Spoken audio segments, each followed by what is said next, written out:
You've heard you can make money from your email campaigns, but how? In this video, I'll show you how to improve your email marketing campaigns so you're spending less time behind the computer and more time actually making the money. First, I'm going to show you the secret the six-figure launchers and professional copywriters know. Then I'm going to show you how to review the data that's going to be really, really important and vital to improving your campaign. And finally, I'm going to show you how to rewrite the email marketing campaigns that aren't working in a matter of minutes.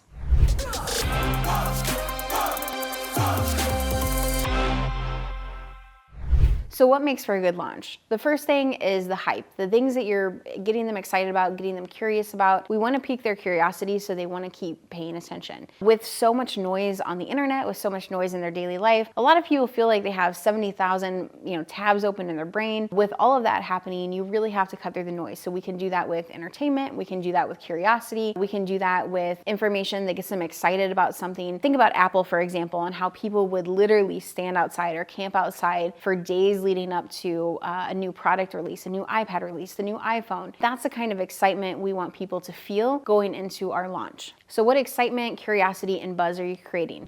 The next thing you want to think about is authority. How do people know they can trust you? How do people know that you're going to do what you say that you can do for them? So for that, we want to look at a few things. One, testimonials. We want to see who else has worked with you that have said, hey, this helped me get the results that it promised that it would get me. We want to start putting those kind of things into there. We want to start telling stories of people that have worked with you and that got great results from it. And we also want to talk about authority and what you've done before. So for example, for me, I might talk about the clients that I've worked with that have been able to use AI in their business to get things done faster. I might talk about the mom entrepreneur who's like, hey, I can actually spend time with my kids now instead of feeling like they see the back of my computer screen more than they see my face. And so those are the kind of stories that I'm going to start to put into there. Now you can do this whether you're launching a course or you're launching a membership or you're just a salesperson who has sales calls coming up. Whatever it is, we want to have that buzz, we want to have that excitement, we want to have that authority in there too. And so when you're thinking about your pre-launch, which is one of the most important things if you're going to have a good launch, we want to be looking at those pieces to it. One of the other ways you can add to your authority is by giving some kind of gift or resource for free. Giving them the opportunity to see what it's like to work with you, even if that's just through something they can click on and download. Giving them that free resource not only helps them see, oh, they actually really know what they're talking about, but it also helps initiate that reciprocal feeling that at least makes them sit and listen to the offer that you have coming up. And that's the secret that really great launch copywriters, six-figure launchers, that's the secret they know, is that the pre-launch is one of the most important pieces of any kind of campaign.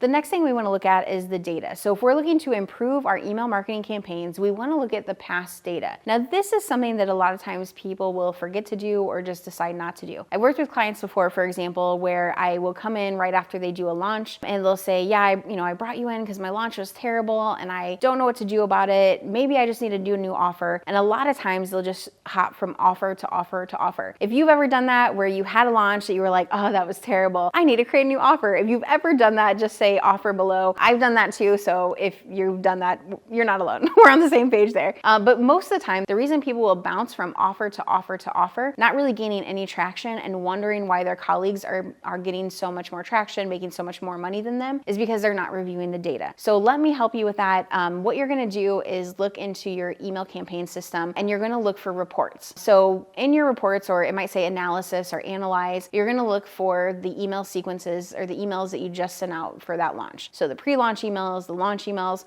we're looking for your open rate, we're looking for your click-through rate, and then we're also going to look for your sales page and we're looking for conversion. So we want to see how many people opened your email, clicked on your email, and then also how many people got to the sales page and then checked out from the sales page. Those are the important numbers that we need to know.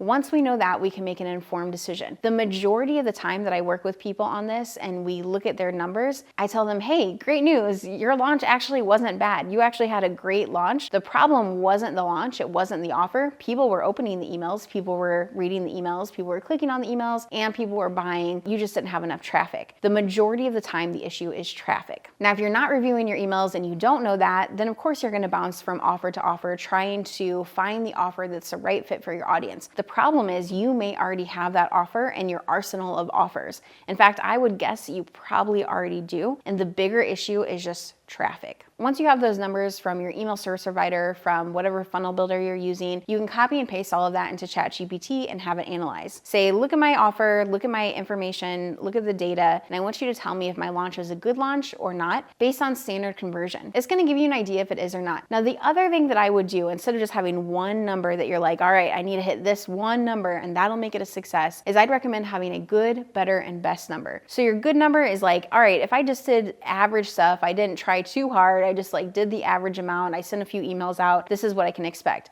This is what I would consider for like a lazy launch. I don't know many entrepreneurs who are actually lazy, but you know what I mean. So if you're doing like the bare minimum, this is what I would expect, is that good number. The better number is like, all right, if I really want to go for this, if I really want to see what I can do and see how much I can make from this campaign, that's my better number. And then my best number is like, I would be so absolutely thrilled if I hit this number. Now, when you're looking at your good, better, and best numbers before a launch, what I also like to do is I like to say, okay, this is the amount of energy I have for this particular period of time. What's the number that most aligns with that? And then I say, okay, maybe it's a good one. I'm gonna, do a few emails here and there. I'm gonna do a few social posts, but I probably won't get to my better or best number because I'm not putting as much effort into it, or I don't have as many sales materials out for it. Now, if I think, okay, you know what? I actually have more energy than I thought. I really want to go for that best number. Then I start asking myself, what do I need to do to get to that best number? And if I'm not sure, I ask ChatGPT. One of the really cool things about using AI is that you are able to get ideas that you may not think of yourself until you're 3, 4, 5, 6 levels ahead. So for example, I'm not hanging out with Bill Gates. I'm not hanging out with Elon Musk. Like, we're not BFFs or buddies. They don't know I exist on this planet. But because I have the use of AI tools, I can get it to think outside my current experience and think more like people that are much, much further ahead than I am. Once you have the data and the numbers, then you can rewrite the email marketing campaign with the help of AI. And here's how you're gonna do it. You're gonna copy and paste the emails that you have. I would recommend doing one at a time. Copy and paste that email in and say, I want you to help me rewrite this. Here's the data, here's how many people opened it, how many people clicked on it, and what it helped convert on the sales page. I want you to help me identify what we can do better in this email so that it has a higher chance of conversion. And then it's gonna help you rewrite it. You can give feedback, but after the first one, as long as you're giving really good feedback, I like this, I don't like this, giving examples of where you think it did really well and didn't do well, you should be able to move much more quickly through the rest of them. Now, I want to make launching with the help of AI a lot easier, faster, and better for you. And that's why I created AI to 10K. It's a free workshop that you can access today on demand that's going to show you all the prompts that you need to use for your next launch to earn more than you thought possible. My name is Brittany Long. Click the link that comes with this video to get the AI to 10K workshop for free and start making more on your next launch.